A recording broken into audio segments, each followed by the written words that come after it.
exam આપણ પાટલા ધરવાના એક જણ જોવા નહીં આવ્યો અને અત્યારે આખું લશ્કર આવી ગયું તારે એક જણ તો ખાડા જોવા આવવાનો મોઢા હાથ જરા વોટ લેવા શરમ આવી જોઈએ એન્ટર થતા આપણે સગવડમાં આવતા હોય તો વોટ લેવા આવતા શરમ આવી જોઈએ પરિસ્થિતિ જોવા માટે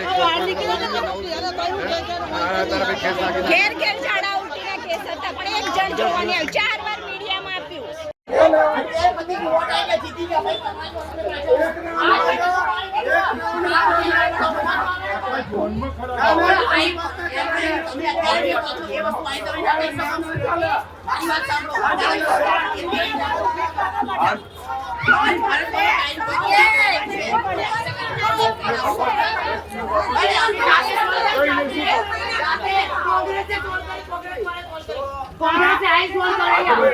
કામ કર્યું